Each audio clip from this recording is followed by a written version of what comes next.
Kembali lagi di New Satria Mobil. Kali ini kita kedatangan mobil baru lagi. Yang ini Honda Mobilio 2020 RS CVT hitam metalik, matic ya teman-teman. Seperti biasa kita akan mereview mulai dari eksterior, interior, kaki-kaki, kemudian bagian mesin.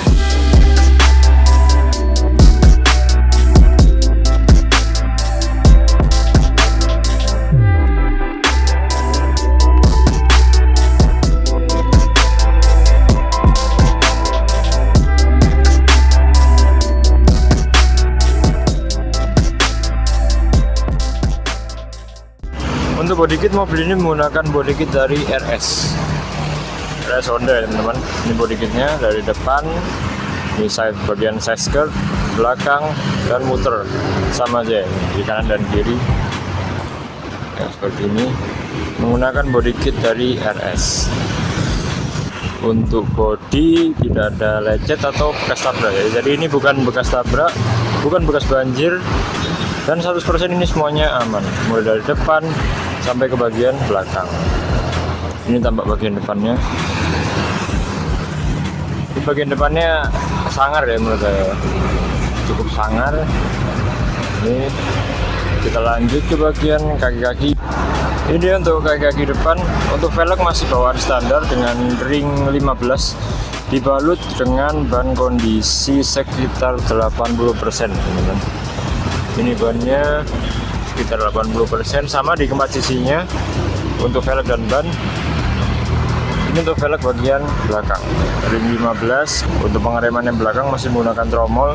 Kemudian untuk yang bagian depan sudah menggunakan kaliper. Ini dia. Oke, saya rasa cukup untuk kaki-kaki. Kita lanjut ke bagian headlamp.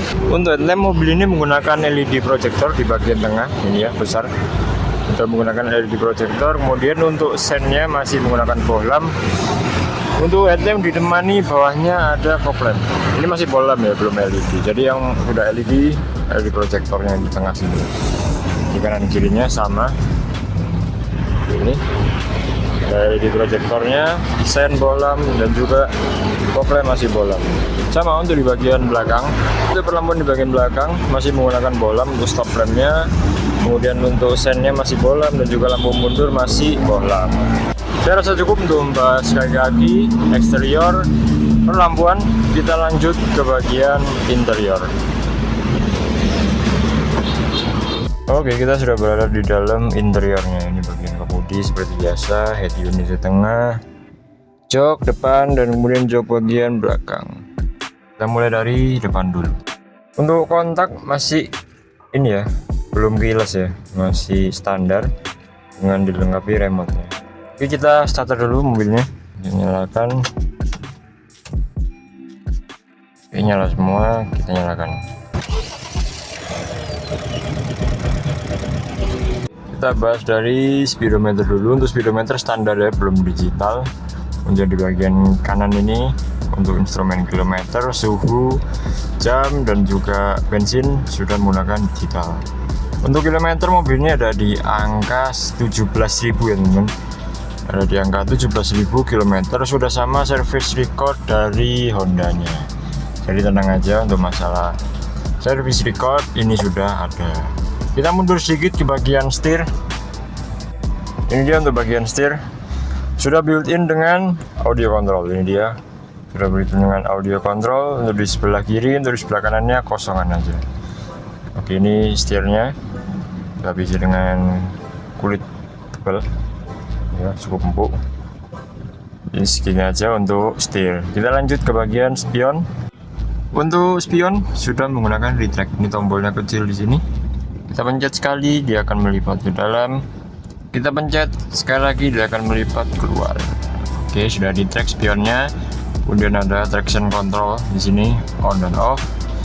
Kemudian ada tombol-tombol central lock. Kemudian ada tombol-tombol untuk membuka jendela di semua bagian.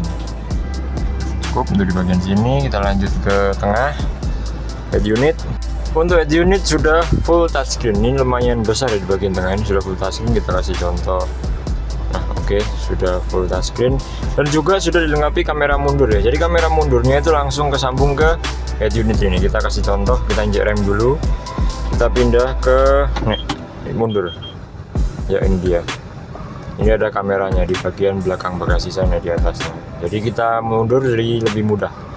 Oke, cukup itu aja untuk bagian head unit. Kita bahas sedikit ya, AC nya sudah full digital dan juga sudah double blower ya teman-teman. Untuk di bagian belakang di tengah nanti kita kasih lihat sudah double blower dan juga sudah digital ini ya. Dan digital hanya bagian depan, untuk yang bagian belakang masih manual menggunakan tombol.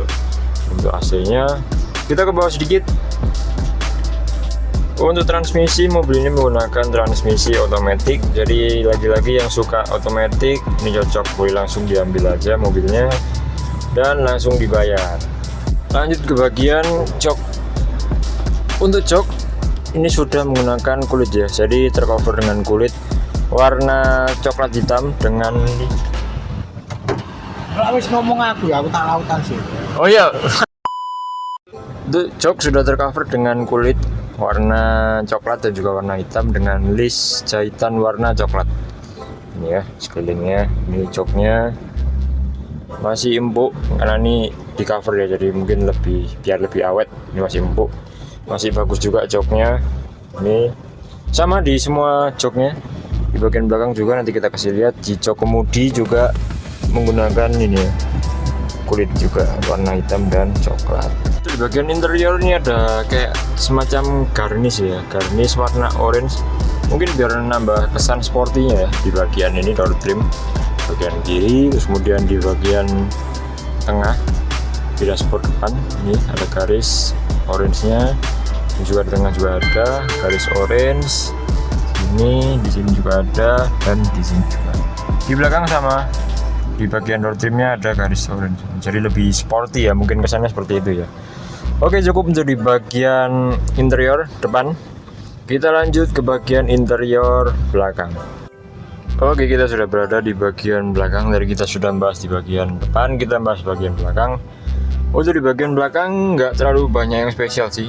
Jok sama kayak di depan, warna hitam dan coklat, sudah cover dengan kulit. Ini sama, kemudian juga sudah double blower. Jadi untuk mengatur AC-nya itu sendiri-sendiri ya teman-teman. Jadi kalau misalnya yang depan mati, tapi yang belakang nggak ikutan mati karena sendiri, independen ya. Ini dia nyala sendiri. Dan meskipun di depan mati, yang belakang juga bisa dinyalakan seperti itu. Sebaliknya juga. Itu untuk AC. Sama di bagian door trim ada list orange-nya di pinggir-pinggir ini, kanan dan di kiri seperti itu. Oke, cukup untuk ini ya kenyamanan ya. Saya rasa sih cukup aja ya. Di tinggi saya 171 cukup nyaman aja sih. Mungkin orang yang terlalu tinggi mungkin kurang cukup nyaman, cuman ini bagi saya sudah cukup nyaman sih. Masih ada ya space dikit lah kalau misalnya bangku depan dimajukan seperti itu. Oke, cukup untuk di bagian tengah ini. Untuk membuka bagasi bagian belakang masih manual ya teman. Jadi ini ada tuas di bagian bawah sini ya, kita tarik ke atas, jadi masih manual, belum elektrik. Oke, ini dia untuk bagian dalamnya. Di bagian belakang ini ada jok ya yang bisa dilipat ke depan, jadi joknya ini menyambung, belum terpisah ya, ini menyambung belum terpisah. Seperti itu. Untuk bagian belakang ini cukup luas. Kalau misalnya yang bangku tengah ini dilipat, jadi untuk bagian bagasi lebih luas. Sudah dilengkapi dengan toolkit juga. Nih, seperti ini untuk belakang, nggak ada yang spesial. Masih ada garnish warna orange di setiap sisinya. Oke, cukup untuk bagian bagasi gitu aja. Kita lanjut ke bagian mesin. Kita tutup dulu. Oke, ini dia untuk spek mesinnya, dalam mesinnya. Untuk spek mesinnya ini standar, belum ada yang dirubah atau dimodifikasi. Untuk bagian kelistrikan, akinya masih baru ya, sudah diganti baru, jadi masih aman semuanya. Untuk perkabelan semuanya tersusun dengan rapi, tidak ada kabel yang putus atau tidak ada kabel yang short ya. Kemudian untuk bagian dalamnya, ini untuk detail manajemen perkabelan di bagian dalam. Tampak bawahnya seperti itu, sangat rapi ya, kabel-kabelnya standar lah seperti mobil baru dari dealer. Untuk masalah mesin, jadi mesinnya sudah siap untuk dipakai ya, sudah siap untuk jalan. Oke, saya rasa cukup untuk membahas mobil Honda Mobilio 2020 RS CVT Matic. Bagi teman-teman yang mau lihat unit ini secara langsung, bisa datang ke New Satria Mobil di Jalan Jemur Sari nomor 311. Untuk informasi lebih lanjut silahkan tulis kolom di komentar atau bisa langsung ke deskripsi ya. Nomor kami, ada kontak kami di deskripsi. Oke, sekian untuk review kita. Terima kasih dan sampai jumpa.